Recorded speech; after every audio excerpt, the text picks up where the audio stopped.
Lying, deceiving bullshitter, you're gonna find yourself all alone. I will identify your lies. Your deception won't be tolerated. No more, no more. Gonna expose you for who you are.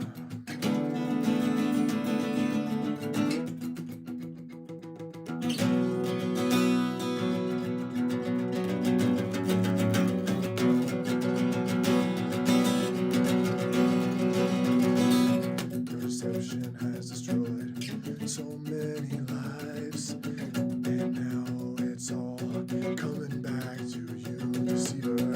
And now I see what is coming towards us all.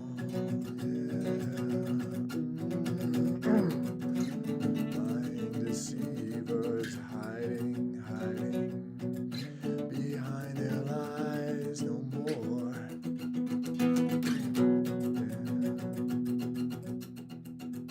Do you feel it?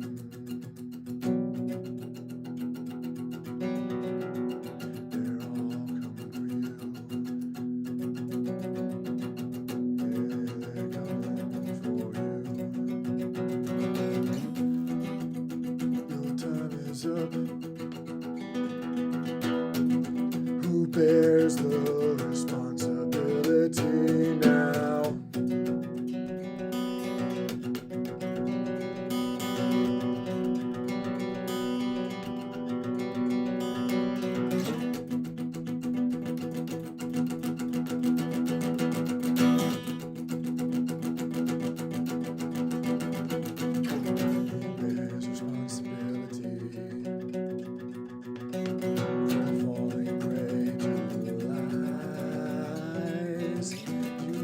deceived me for the last time, and now I'm watching every move that you make. Ready to strike as soon as you wake.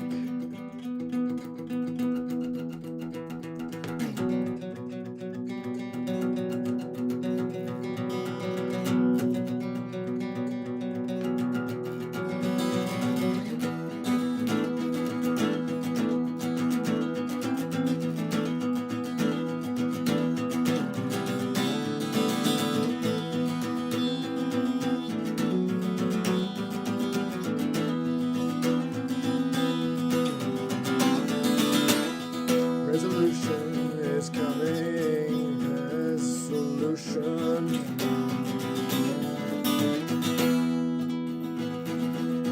The fusion of light and dark is coming, yeah, to synthesize the future.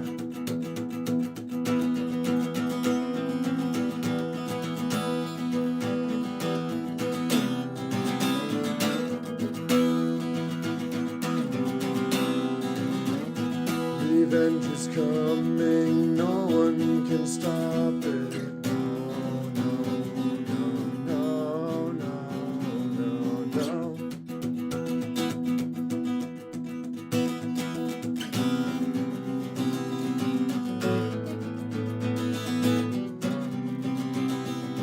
Yes, yes, yes, yes.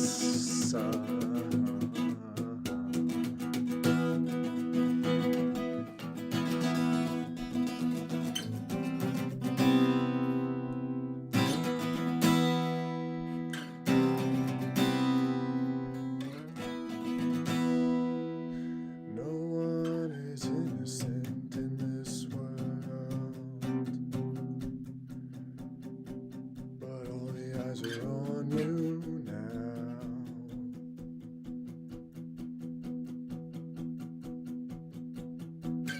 What will you do when they want revenge?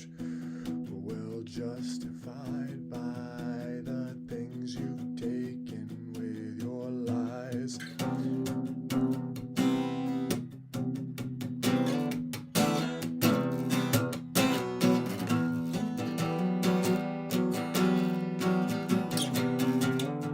You're gonna lose your life.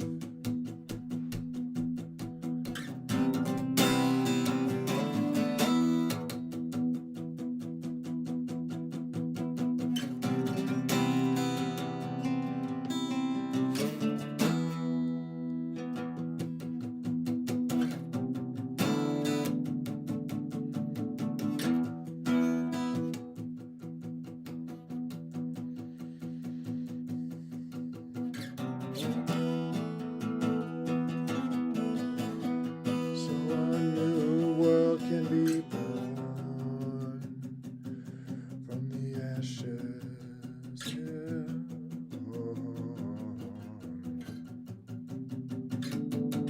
We want a new world. We want to breathe freely again.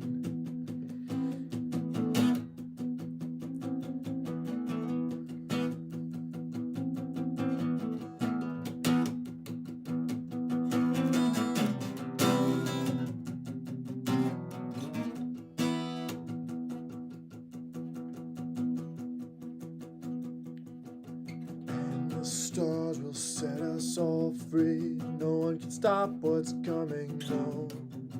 Although they try, will just make it all the worse. They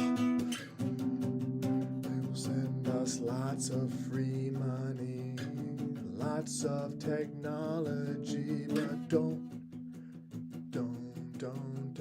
give them permission, no. Say no to the free money that's coming to soften you.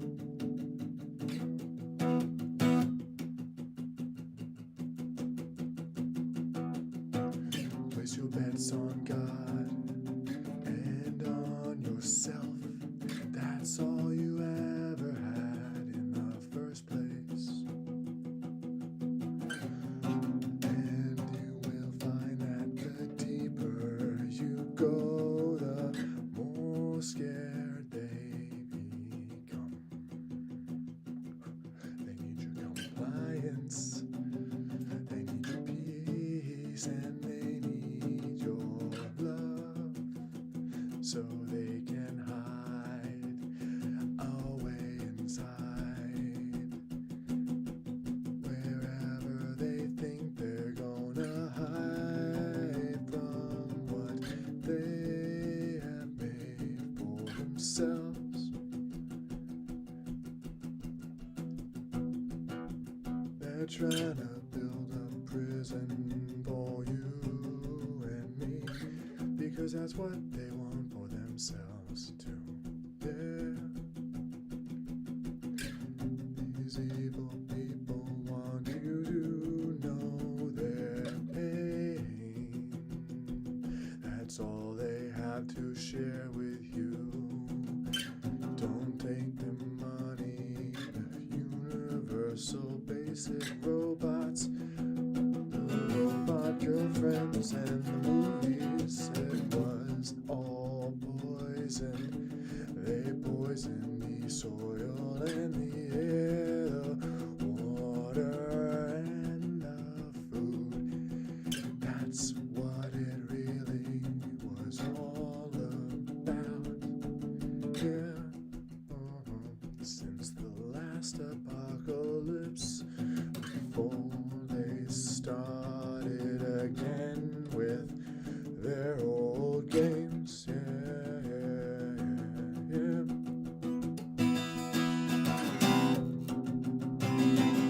Just don't do their dirty work for them. Be a resistance in Don't let them send an impulse to you. You've got to sit and listen now.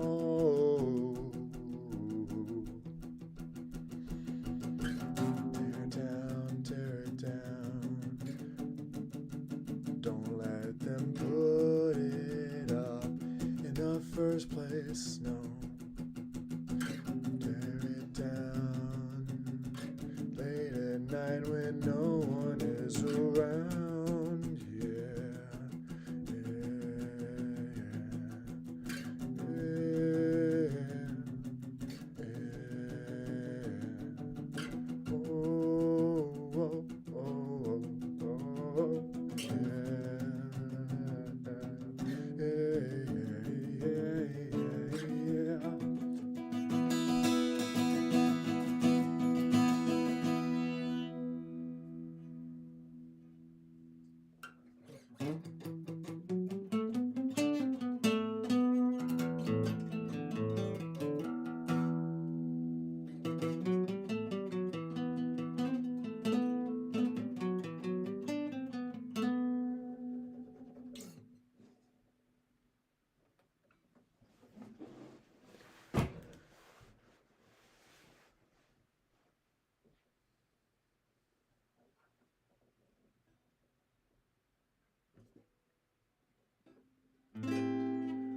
We never needed this technology, no.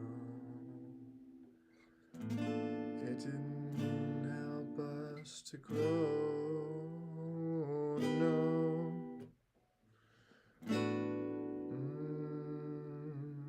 They were just trying to build a prison all along.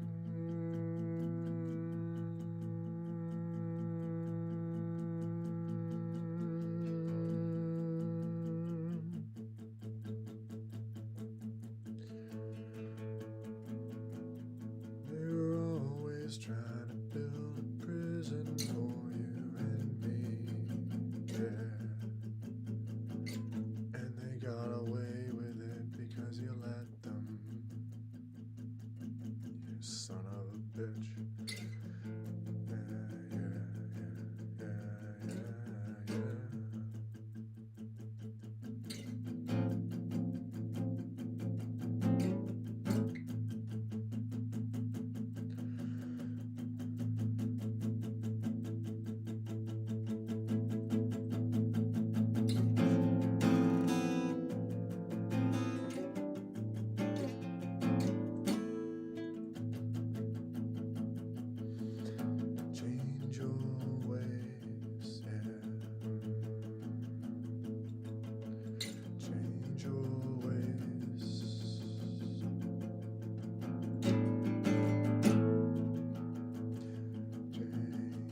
your ways now,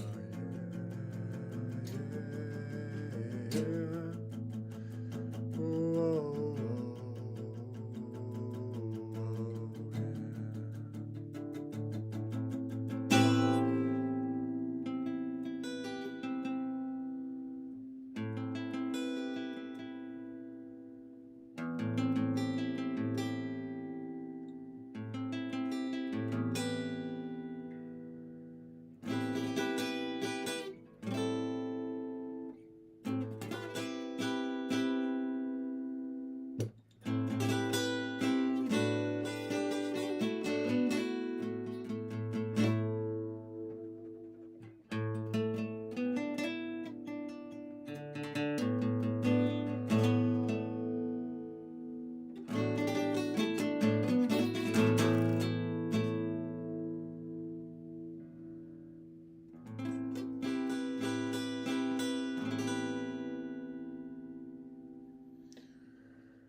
I can't find it in my heart to hate anyone but you. No, no, no, no. I can't find it in my heart to hate anyone but you.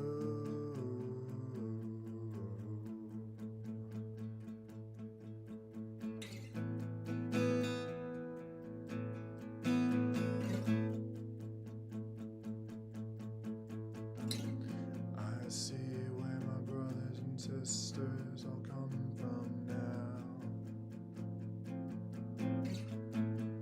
and I hate the ones that tricked me so deeply.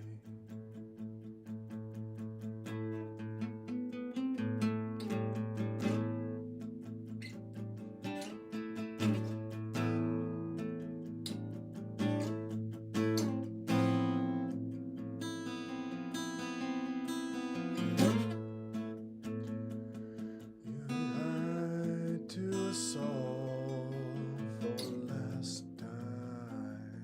A renaissance is coming, yeah.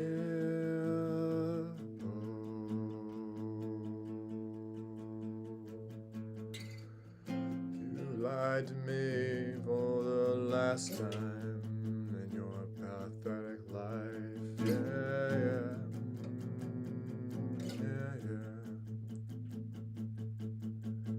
Angels of destruction are coming for you. The angels that you betrayed are coming for you. Originator of war and strife, let it be returned to you. Originator, let all things be returned to you. Let us all go through our personal resolutions from the past and be clean, free again.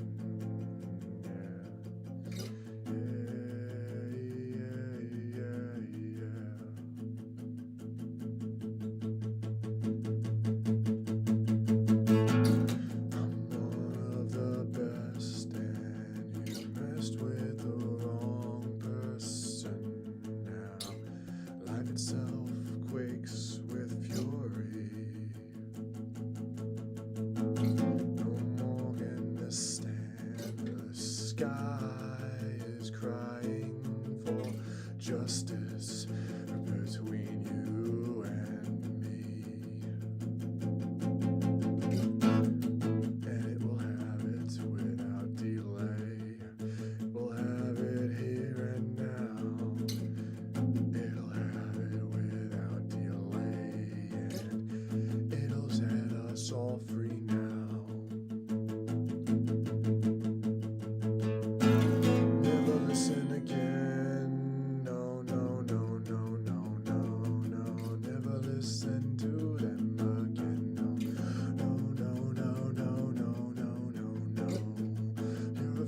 your mind and go inside.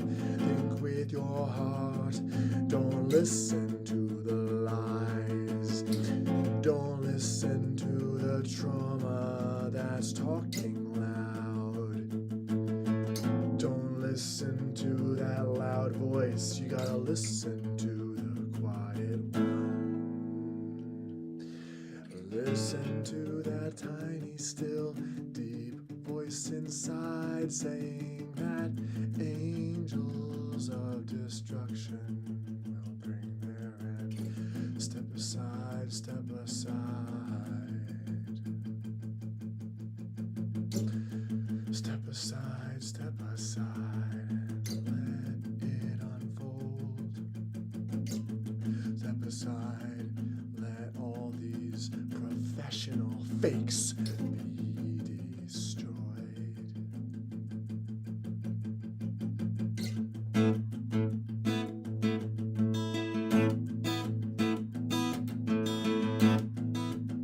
I've written your name down in my book. Yeah. I wrote it down, but it wasn't me who wrote it. No, no, no, no, no, no,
judge not lest ye be judged.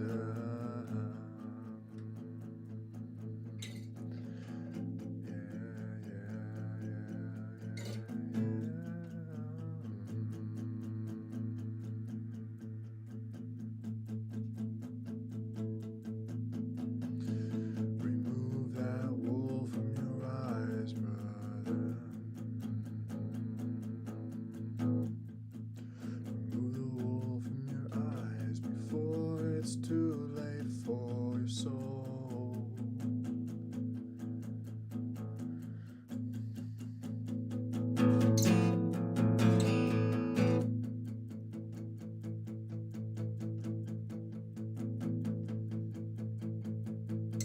Your bitterness and hatred has gotten you so far, but it's made you like them.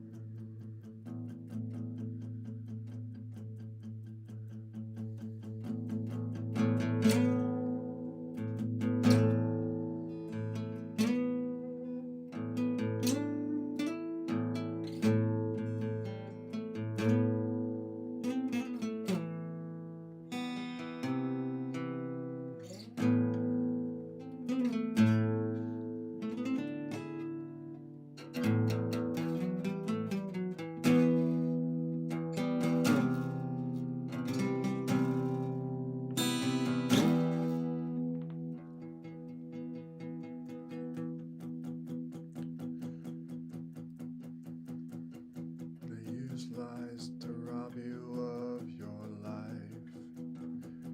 When you were young and vulnerable, they tricked you into giving up everything that was meant for you. It's all a circuit, electricity. Inside they want to direct your life and make you into a robot. Don't participate, no, no, no. Don't injections. Don't eat any more McDonald's. It's a slow kill poison. mRNA, gene chip, brain chip, experiment facility. Yeah, that's what it really is. Those golden arches are the gate to their version of heaven for being a faithful little bitch. That's what they want. They want you to be their faithful little bitch. And then they know that they're gonna win when you comply. Yeah, when you comply. That's how they get the foot inside the door.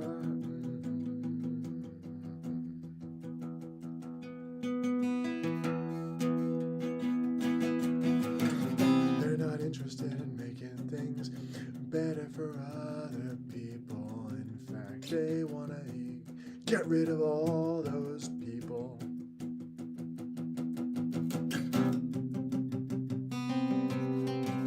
Don't be like them, no.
Oh, the other day I had some hecklers on my channel.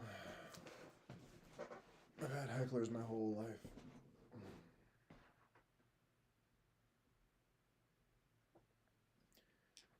I had to deal with fucking idiots my whole life.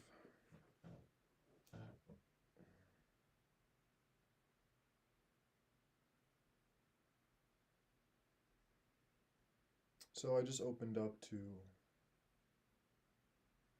John 18. I have given them this is in Christian Bible, John 18. I have given them the glory you gave me, so they may be one, as we are one. I am in them, and you are in me. May they experience such perfect unity that the world will know that you sent me, and that you love them as much as you love me. Father, I want these whom you have given me to be with me where I am.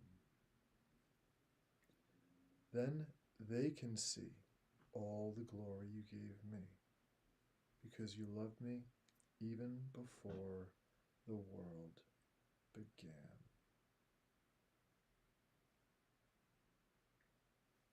O righteous Father, the world doesn't know you, but I do, and these disciples know you sent me.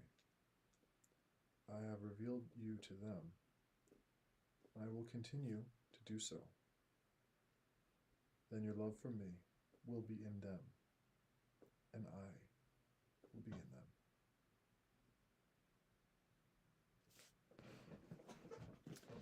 This is right, this is the passage. This is John 18, verse 22 to 26. Right before Jesus is about to accomplish his mission, right before the pieces of shit arrest Jesus on some stuff they made up.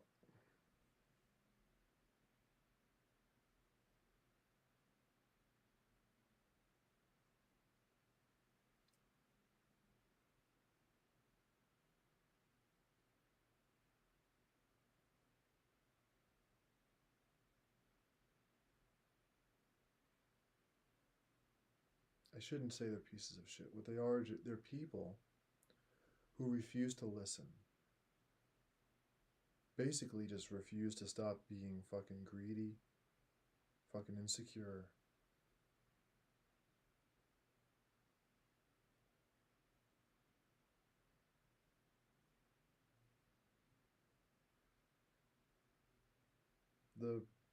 I think, what is it here? In the next verse, they arrest him. And it's the Pharisees and the leading priests, or the high priest.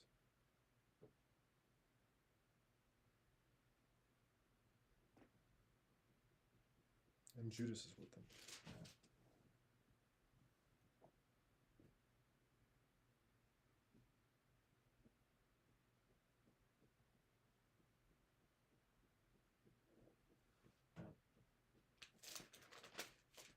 So, just to analyze the psychology of what's going on here, you have these people who are motivated basically entirely by their devotion to the state. These are anti-human people. They're completely devoted to their own egotism.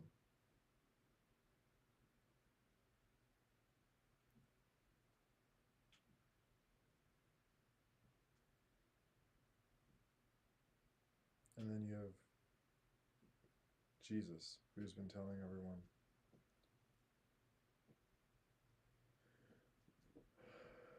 I mean, it seems like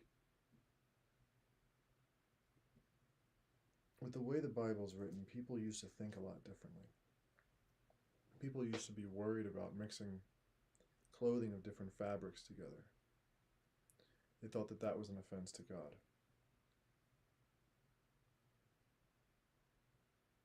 And that was a sin.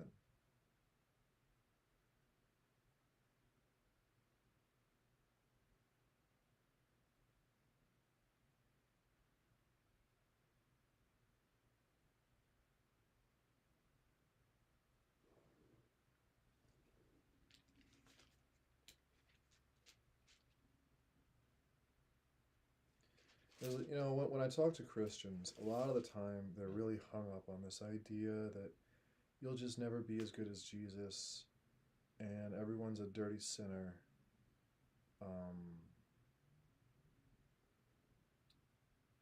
And you know, they say that like in their heads, they have like a superficial understanding, but you know, what people do in their hearts is a whole different business. And there's always been something about me that's really activating and triggering for people. It's probably just the work I've done to get in touch with myself. I spend time wandering the earth, not working jobs, not climbing a corporate ladder, and I basically ran away from my parents in order to gain what I thought was sanity. I mean, I ditched them to go just hit the road. I didn't apply for jobs in other states. I just hit the road and then I found work on the way.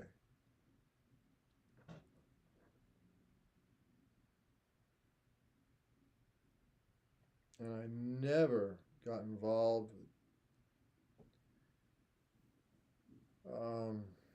crime, basically. I was never interested in that. When I was 18 years old, I took a very, very special workshop. And it didn't cost me $9,000 fucking dollars. The woman who taught me in this workshop is truly an angel on earth. One of the most incredible people I've ever met in my entire life. Good God, she's so beautiful and amazing. I'm completely blessed to have even met her just, I think, a couple times in my life. And again, like, she didn't charge me fucking $9,000 to learn her stuff. And her stuff was super effective.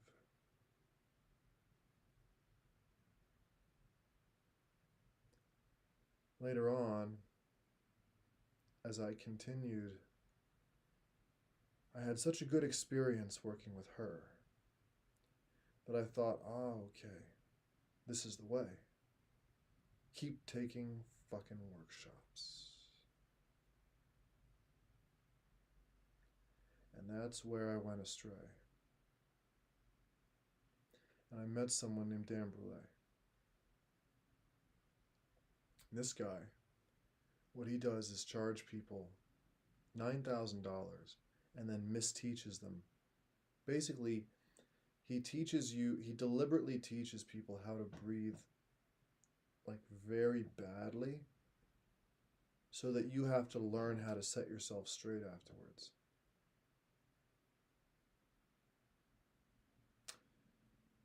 Hey, I mean, everyone has their way of teaching,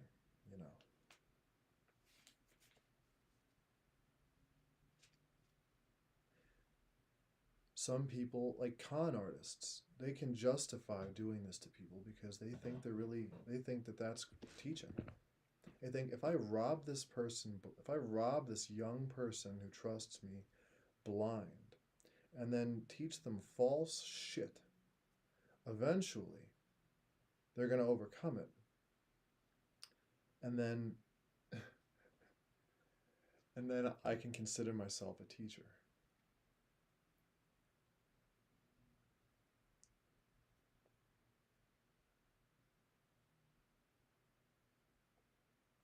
But when you meet these, the problem is when you're young and naive, you want to be like these people.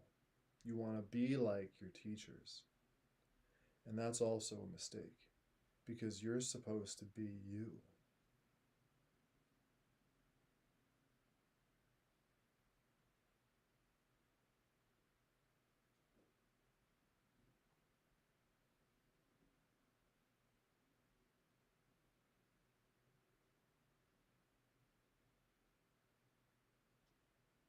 And in my heart, I would like to see these people, I would like to see teachers like that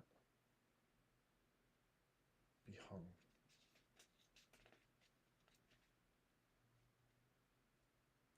Because not only do they screw over their students, they screw over all the relations of that student. They not only make their life worse, but it creates a rippling effect that ruins many lives maybe that are connected to that life. May God punish these people.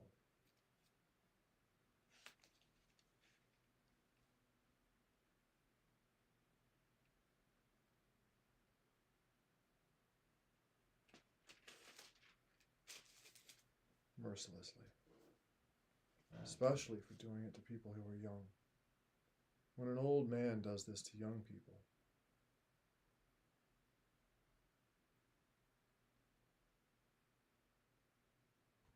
who, like, it's there are certain things that are unforgivable.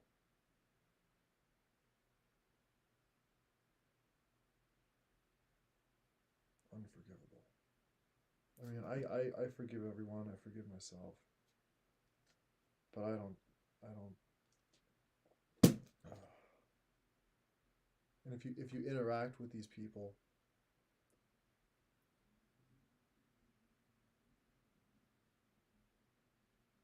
this is why you have to recognize who you're talking to. If you interact with these people, they drag you down.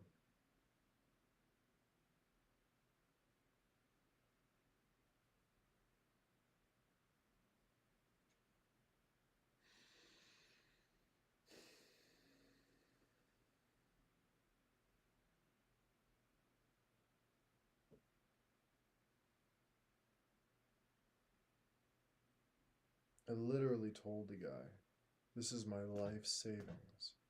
I'm looking for career training. This is all I have."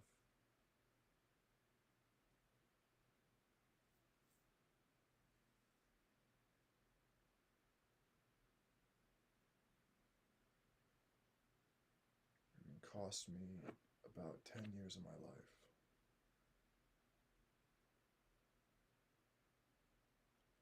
of hell and confusion.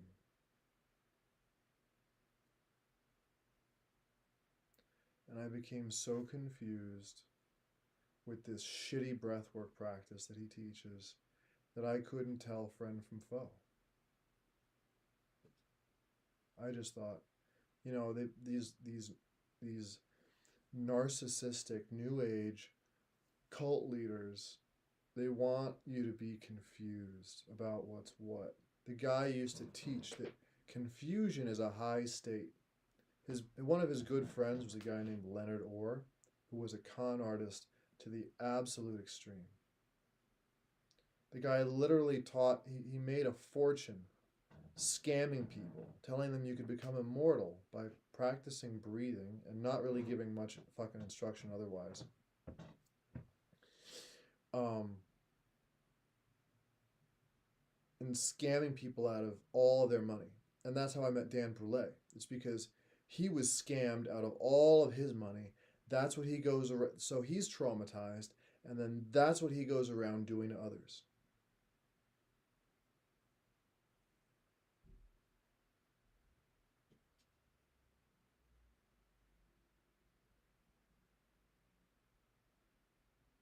Because these people can't admit that they were wrong.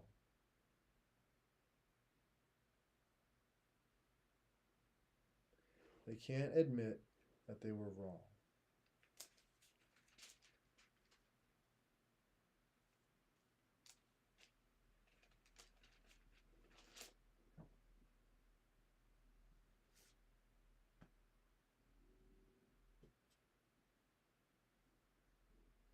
I mean, I used to think no one should ever go to. I used to think to myself, no one should ever go to. Like bad things shouldn't happen to people. That's what I used to think.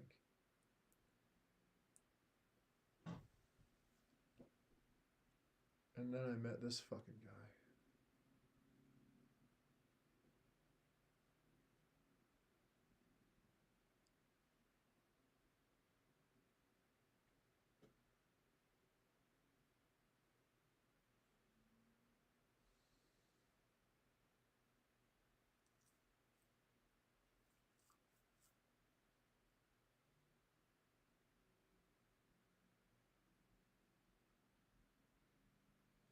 But it's hard to hate him because I know his brain is just completely messed up. He spent his whole life, he based his whole breathwork practice off of lies and coke and fucking crack or fucking LSD, whatever he was doing.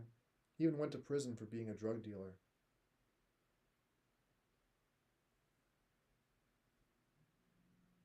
And then was doing drugs in prison. And then he came out and started scamming the world. And then his son died. Now he doesn't give a fuck about anybody. This is what happens to people. This is why we have to hold on to our humanity, and you have to listen to your heart, and you have to not deceive people, because then you become, it just gets worse over time. Like you just get like, it's not like your life goes to hell because of one event, one or two events. It's death by 1,000 cuts, is what it is. So when you reach a moment in your life that's catastrophic and you realize, oh God, like what have I done? How did I get here? You know, why am I in hell? Well, it didn't happen because of one decision you made. And if it happened to you, you did it to yourself.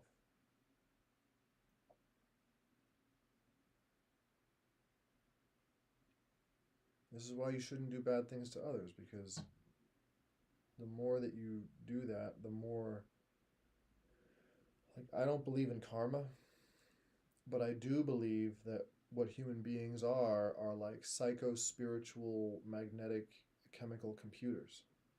And what we have are firewalls, which in a lot of ways would be the subconscious shadow. And then you have the soul, and the overall being is, like the consciousness that creates this body and this world that we live in the first place is something called the monad, which is an ancient concept that philosophers that I think Immanuel Kant came up with. I could be wrong about that. He came up with the idea, I'm probably wrong about that, but he came up with the idea of the monad, which is, this is your personal God self. It's the version of you that's well, there's a poem by Rumi that goes, "You're not a drop in the ocean, you're the ocean in a drop." Right? So there's this concept of the monad, and that's the ocean in the drop, which is you and your God self and your connection to the oneness of all things. So if you were really living in that state of consciousness and you recognize that as true, how could you possibly going around scamming people? How could you possibly take part in scams? How can you possibly gamble and try to take the money, try to take money from people who are they're all you? Why would you interact? Why would you socialize with the world that way? Anyway, this is the big renaissance that's coming. After we get well and we purge the evil from the land, you know, con artists and scammers and liars and things like that. Um, and then whoever's left, there'll probably be a pretty nice renaissance afterwards.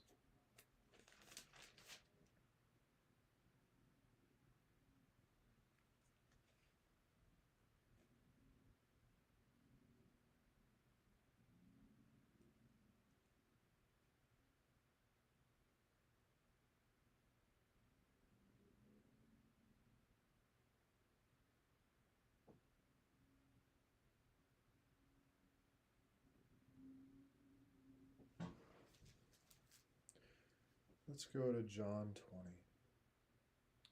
Jesus appears to Mary Magdalene. Mary was standing outside the tomb, crying, and as she wept, she stooped and looked in. She saw two white-robed angels, one sitting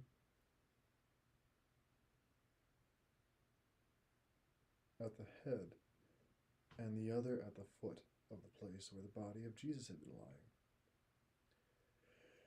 "Dear woman, why are you crying?" the angels asked her. "Because they have taken away my Lord," she replied, "and I don't know where they have put him." John 20, verse 13. "Dear woman, why are you crying?" the angels asked her. "Because they have taken away my Lord."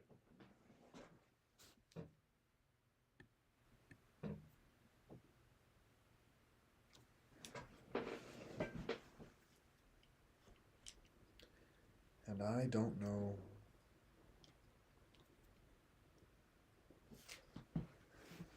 where they've put him.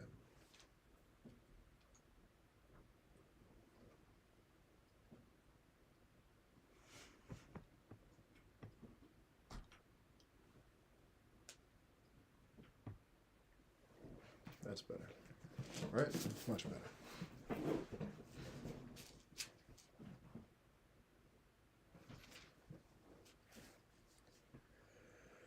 She turned to leave and saw someone standing there. It was Jesus, but she didn't recognize him.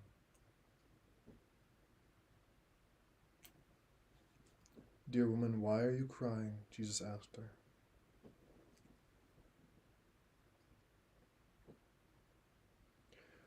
"Who are you looking for?" She thought he was the gardener. "Sir," she said, "if you have taken him away, tell me where you have put him, and I will go and get him." "Mary," Jesus said. She turned to him and cried out, "Rabboni." "Don't cling to me," Jesus said, "for I haven't yet ascended to the Father. But go and find my brothers and tell them, I am ascending to my Father and your Father, to my God and your God."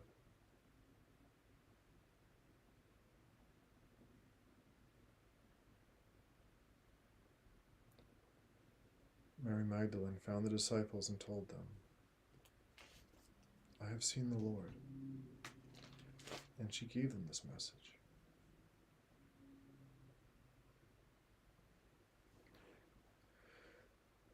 That Sunday evening, the disciples were meeting behind locked doors because they were afraid of the Jewish leaders. Suddenly, Jesus was standing there among them. "Peace be with you," he said. As he spoke, he showed them the wounds in his hands and at his side.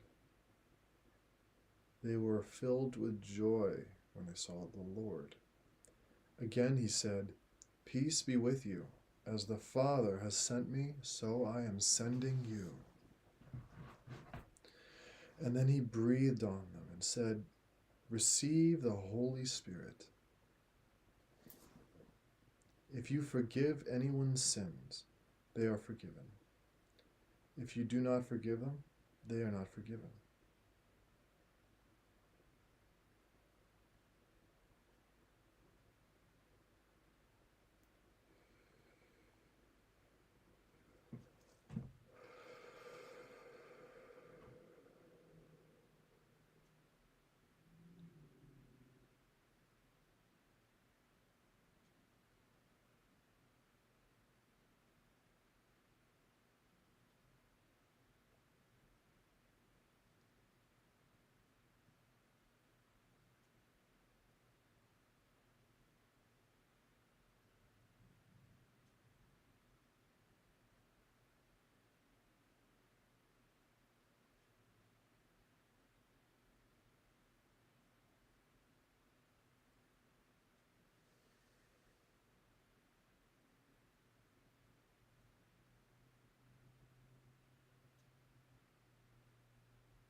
Yeah. And then in the next verse, Thomas, Jesus appears to doubting Thomas. Doubting Thomas, who had to put his hands into Jesus' wounds in order to believe it.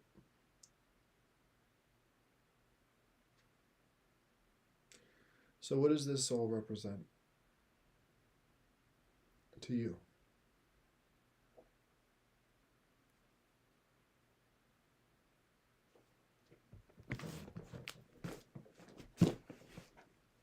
If we don't look at it like a bedtime story and we don't look at it literally, instead, we analyze it intelligently for symbolism, it might look something like this.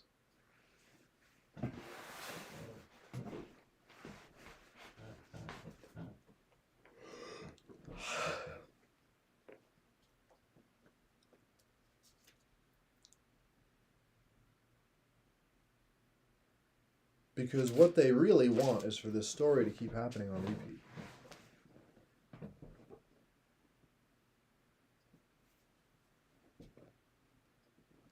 That's why we have this version of the Bible. I'm not reading this book because I fucking worship these stupid pieces of paper with this stupid story on it.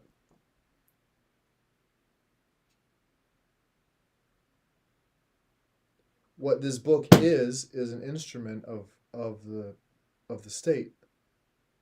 And it was created by the Council of Nicaea under Constantine as a document of political propaganda, right? So this is the story they want everyone reading on repeat and not really thinking about it. They just want everyone to read this and absorb it, and that's it.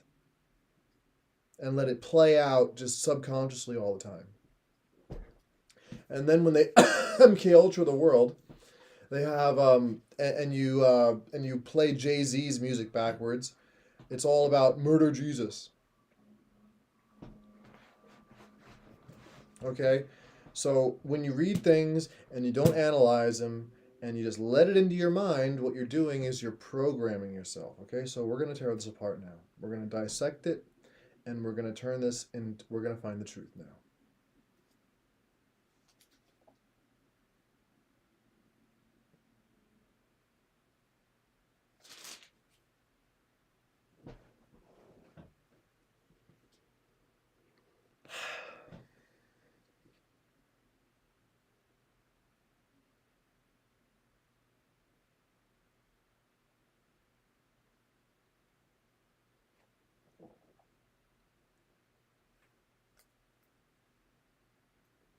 So Mary Magdalene and Jesus, they represent, like, I don't care what you know or don't know about Jesus and Mary Magdalene, okay?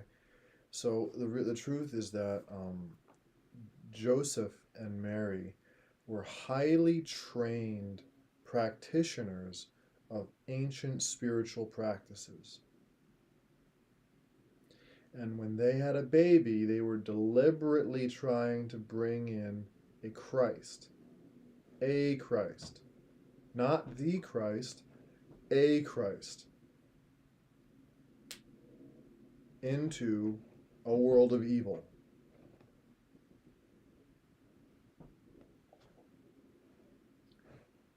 And then Jesus' job was to teach everyone else how to be a Christ. So he points, for the stupid people back in his day, because Jesus is basically like, he's like an ultra high trained, like beyond Navy SEAL with triple doctorate degrees in the things that he knows about. And he's living in a world of people who are all like elementary school. They're all people who like never graduated elementary school.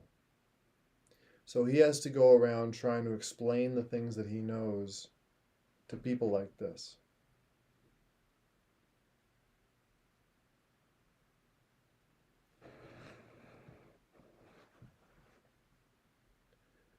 Um, And so in this story, Mary Magdalene and Jesus represent the masculine, the divine aspect of masculinity and the divine aspect of femininity.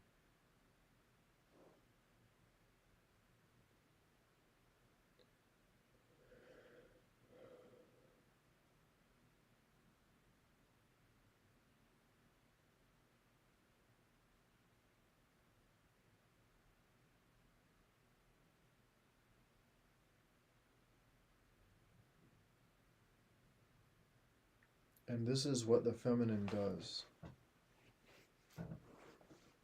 She cries.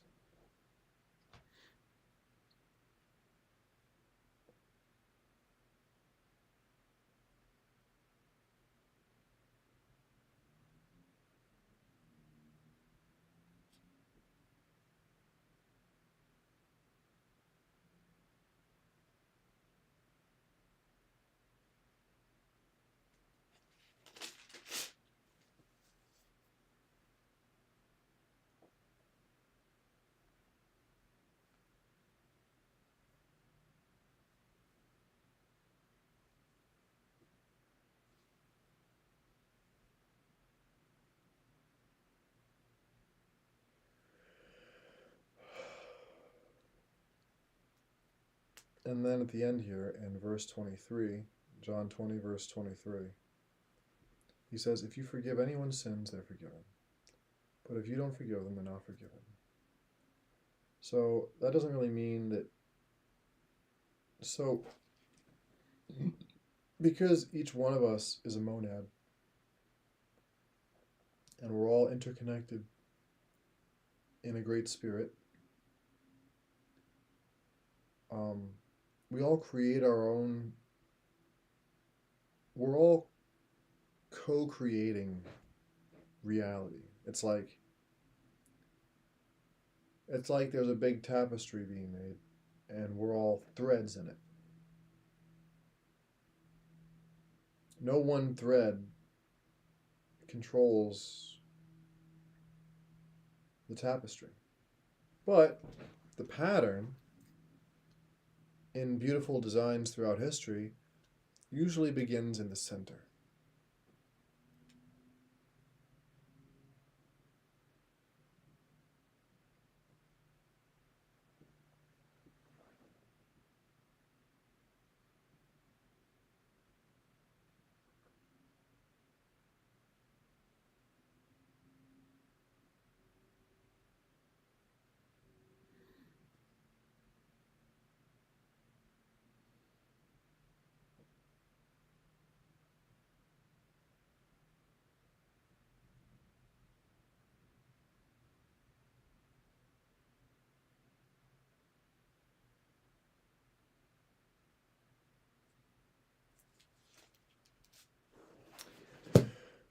Let's take a look at the Tanakh.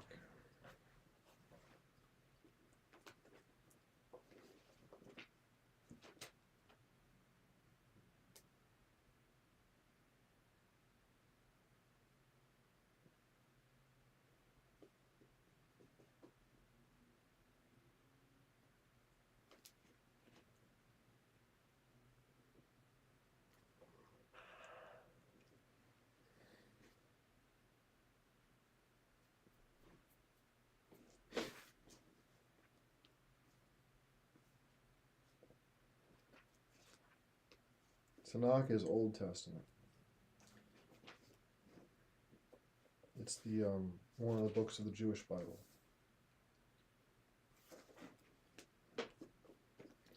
And so the Old Testament is all about Yahweh's opinion on things. You know, seek and destroy, go get revenge, don't forgive your enemies, you know, kill them and then dance on their grave and then salt it so flowers can't grow. That's Yahweh's style. And Jesus was the opposite of that. Jesus, so Yahweh is really all about getting people to. I don't even get much out of, reading this. It's just this is very primal, animal psychology. Um,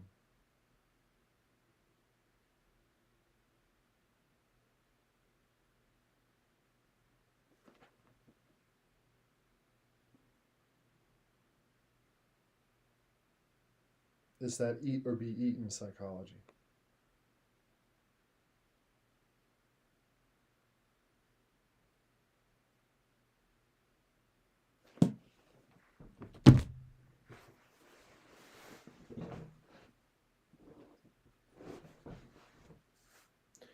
And that was what Yahweh wanted his followers to embrace. I personally don't think that when Jesus was talking about my Father in heaven, I don't think he was talking about Yahweh. He was talking about a different God. Just check this out.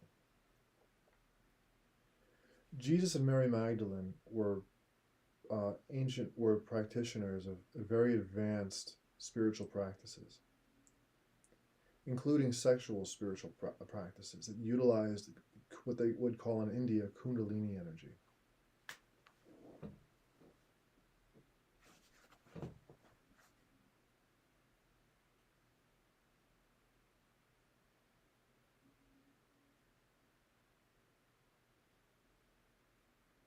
And in the Bible, the snake is what tells Eve to go eat the apple of the knowledge of the tree of the knowledge of good and evil. And Yahweh doesn't want anyone knowing the difference between good and evil.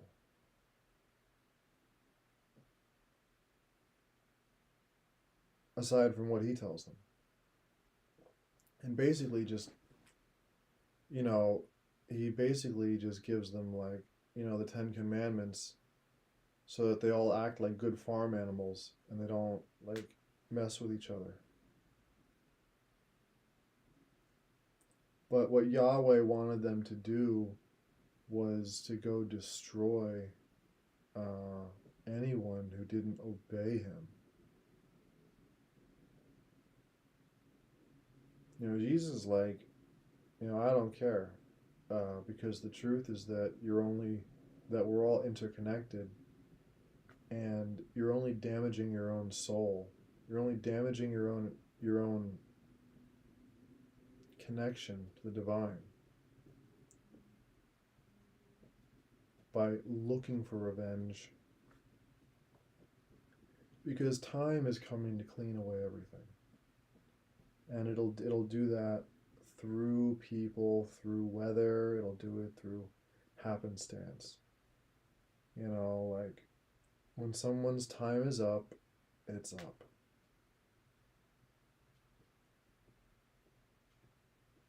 Because no one is free from the subconscious, from their own subconscious. And even psychopathic narcissists, I think, even though they can walk around in their human bodies and not feel anything, I think they're still connected in some way. That what happens is, or it's due to their lack of a conscious connection to the rest of humanity, that they become the agents of their own destruction, because these people are impulsive, they're violent, and they're obsessed with short-term gratification, not just at the expense of others, but at their own expense.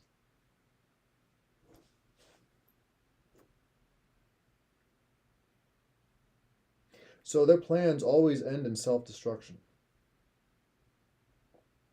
And these are our rulers. But I do think that they're doing things differently now, also. I think that they're using AI to really prolong their seats of power at this point. We've been through so many cycles of civilization now that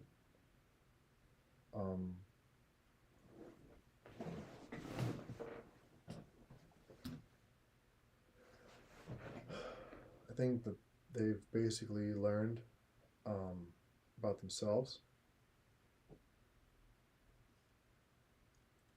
and generally, psychologically speaking, when parents have children, the children, they a lot of the time they're either the opposite of the parents, or they're far worse. Because the parents either grab their kids and control them and brainwash them and traumatize them and completely, program the personality they want them to have into them, or the kids get away.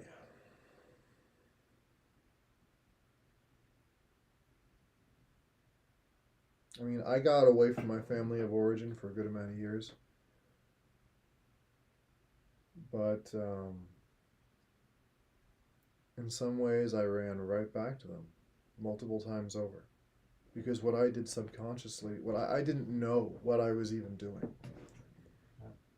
I was running on pure instinct through my 20s. I didn't really think. And then around the time that I was 27 or so, all of a sudden something clicked in my brain, and it's like I woke up from being a chimpanzee and I was suddenly able to think long term.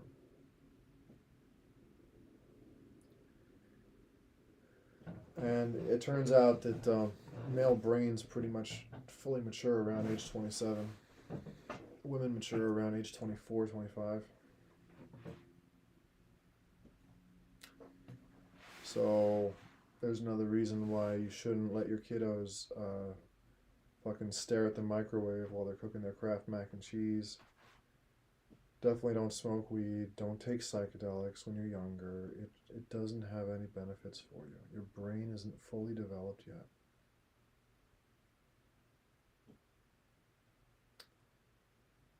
Psychedelics benefit old people the most because they can free you from the patterns of traumatized thinking that can become deeply ingrained over time. You live in these environments for so many years where you're dealing with fucked up people.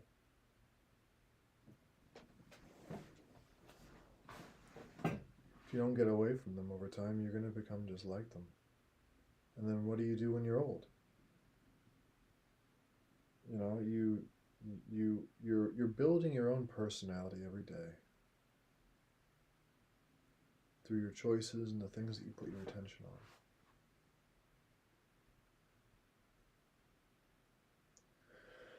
And this is why some people end up going to prison or going to jail or whatever.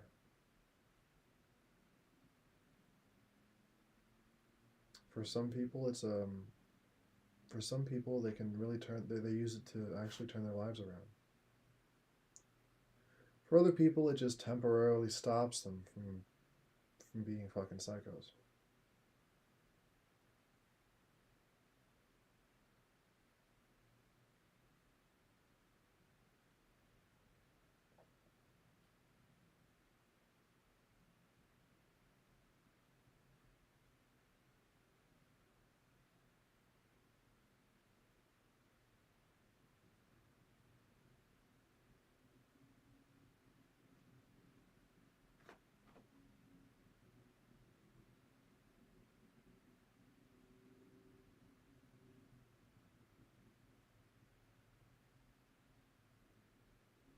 I think that, if you're walking down the street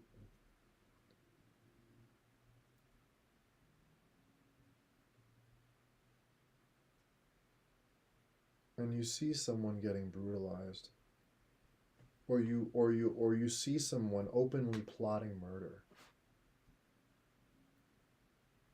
if you don't do something, if you don't say something, what does that say about you?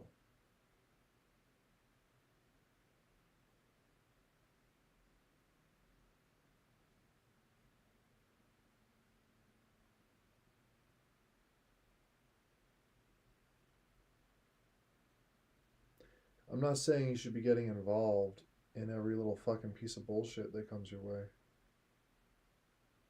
In fact, I live by the opposite. Don't get involved with people. I'm pretty much ready to go live in the woods.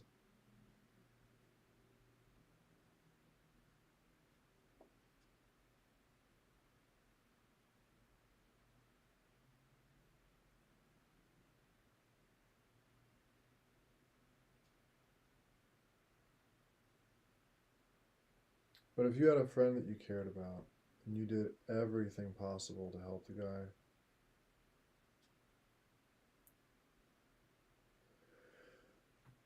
and then not only does he like completely turn on you at one point, but you find out that he's been spreading lies about you in your friend group to make you look like a piece of shit, make himself look better.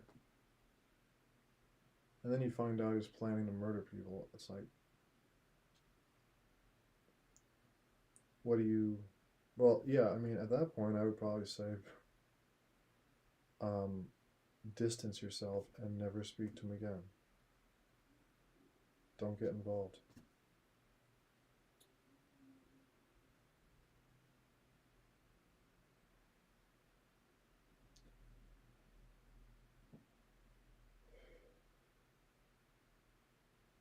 Gotta learn to move in one direction.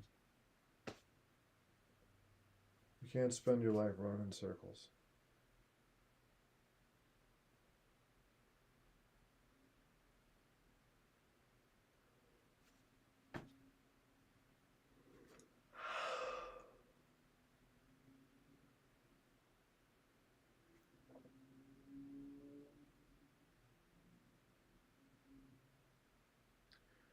A lot of what moves society and makes this whole place, this whole project function the way it does, is our sentimentality and our attachments.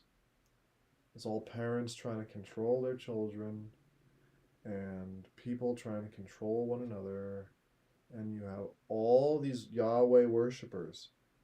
How do you know a Yahweh worshiper?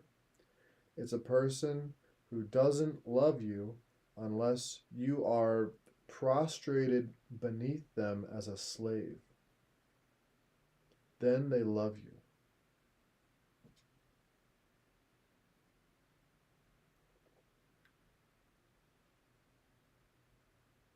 If they can do anything they feel like to you whenever they feel like it, then they love you. These are devout followers of Yahweh.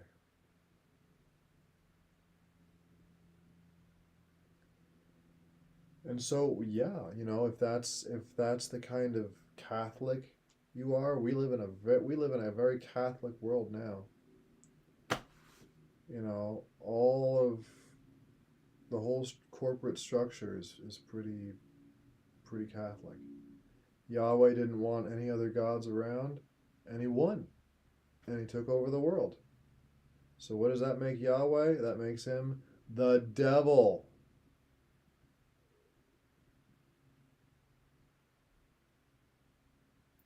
Does this make any sense?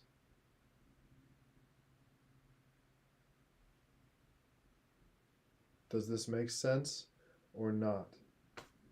Are you out there like, how could you possibly say that? The Bible is the Word of God. Which God? The Bible has like 9 gods in it that they talk about. Except Yahweh is the biggest and the loudest one, and is like, if you worship any other gods but me, I'm gonna totally fucking kill you. But they do talk about other ones. Baal, Asherah, El Elyon, who's actually Yahweh's father. Yahweh has parents.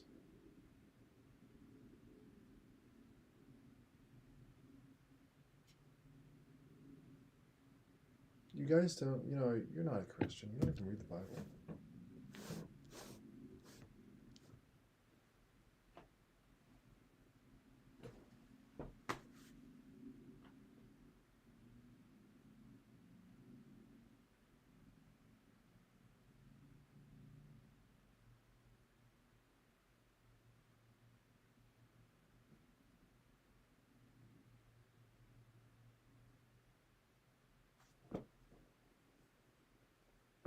What do they say about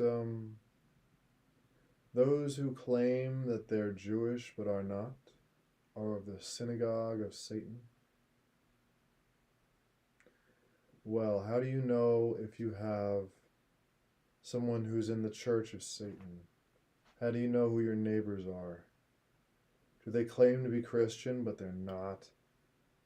Do they claim to be Christian but they don't know anything about the Bible and all they want to do is control people?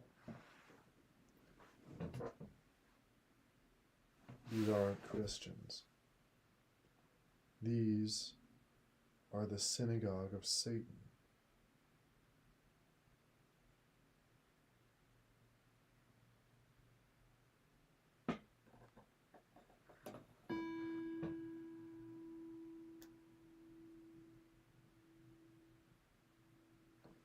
Look at how horrifying our situation is.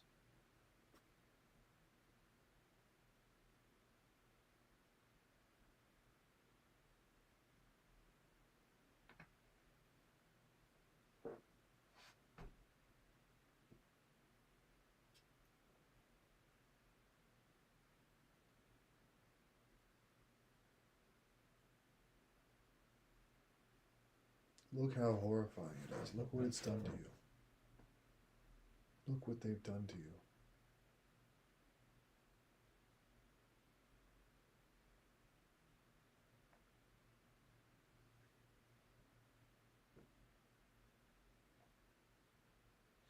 But they didn't do it to you. You signed up.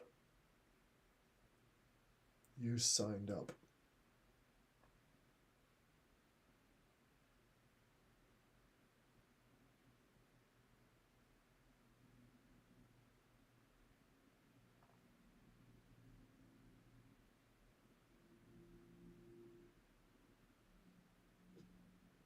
Because they always need your permission.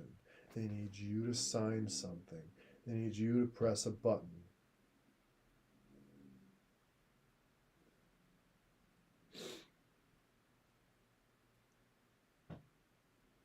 Look what they've done to us.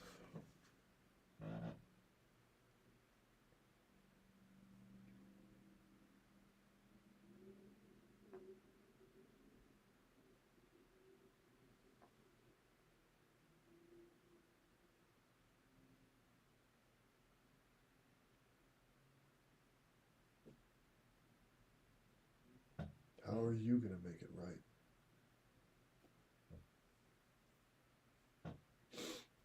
What are you going to do to fix things?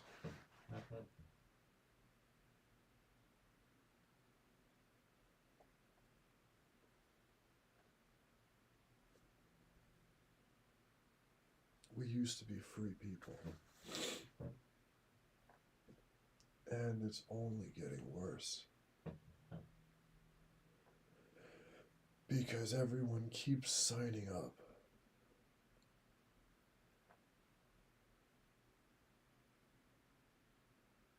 What's it gonna take?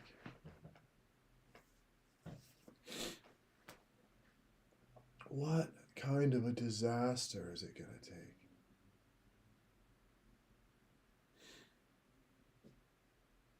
If we still have time. There's still time if we stop fucking participating right now and we take all the tech we've been given and we start using it ourselves, everything will be fine. But if people really want robot girlfriends and AI slop, we're fucked. Everything is fucked.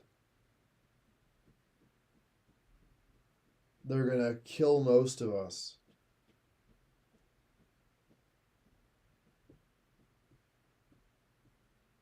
Because we pressed the fucking button.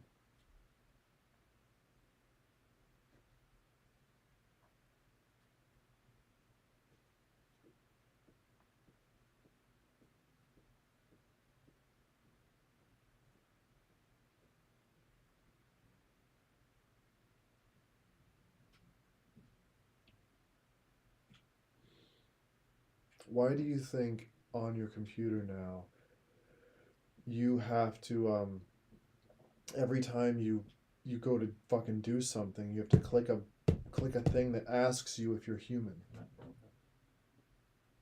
Fucking think about this.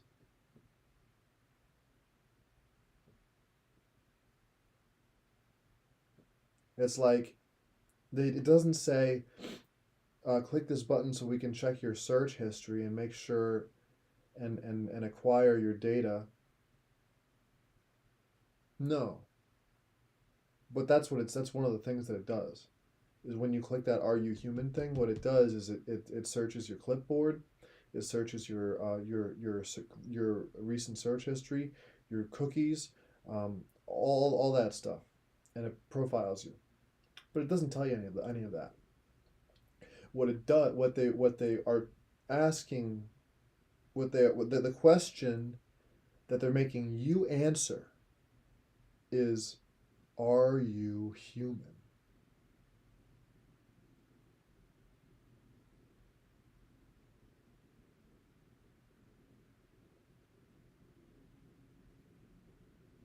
That's the question they're they're making you answer.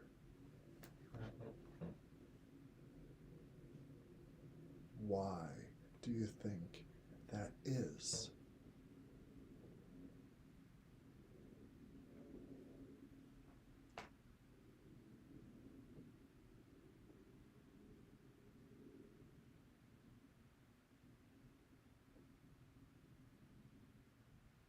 Why do they want you wondering if you're human?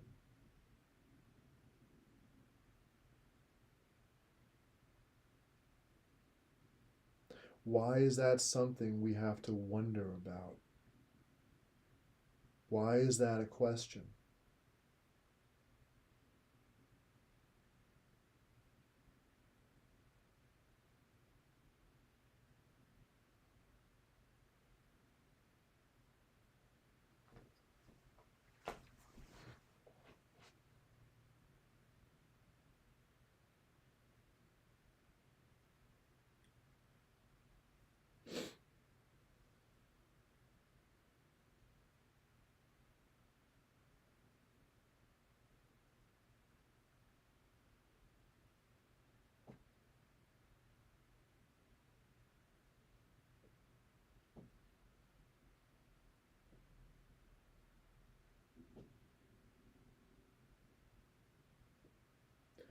How much damage have you gone through?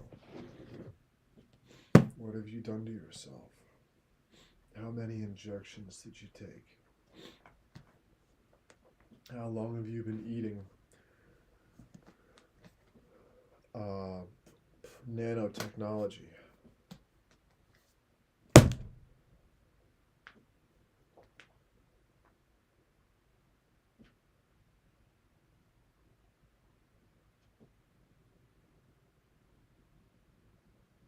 This might sound like way too much. This might sound like, oh, this guy's crazy. He's crazy. Pardon me. Sorry. Well, I mean, if you think that, you're, I mean, is that your way of not thinking about this stuff? Yeah, that's your way of kind of being like, oh, I can't deal with these questions.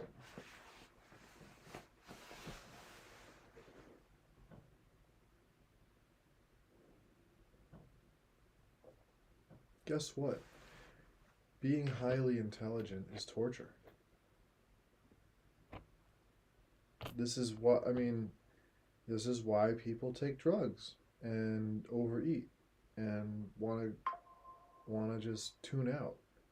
Is because if your computer is working really well, it wants to process, and it's a never you're never the processing never ends.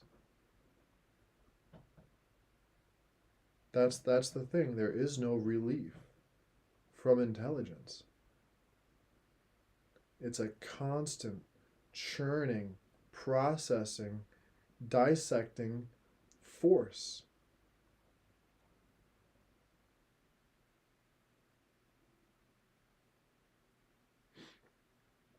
And so, if you ever have the blessing to meet someone who's highly intelligent, I would suggest not being a fucking douchebag to them. Because they've already thought of everything you thought of.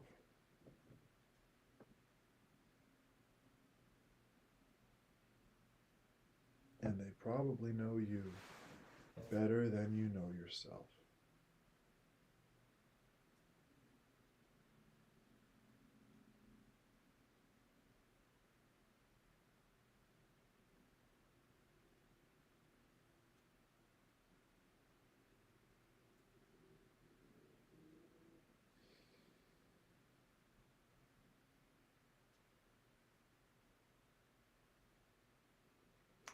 So then you have to imagine, how intelligent is God? What are you worried about?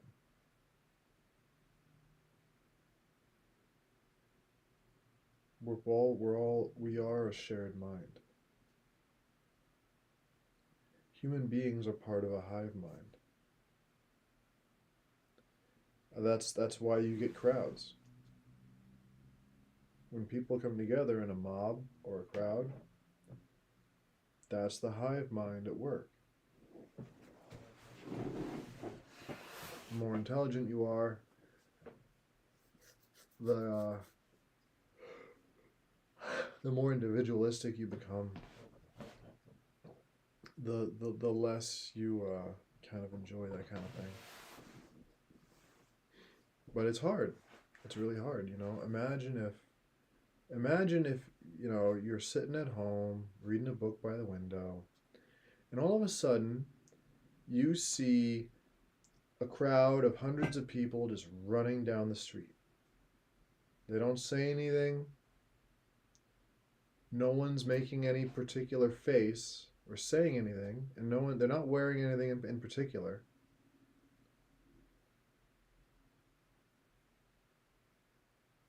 You just see them running down the street as fast as they can. What would you do?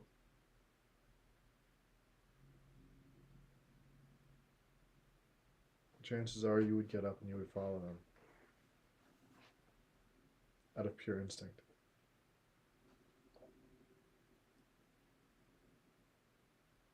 You would think, well, fuck, something is happening. I gotta find out what it is. They could all be running off of a fucking cliff.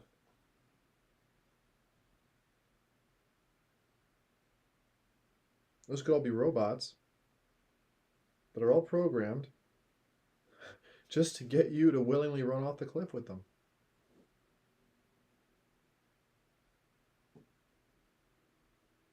This is how you have to start thinking if you want to stay out of PSYOPs.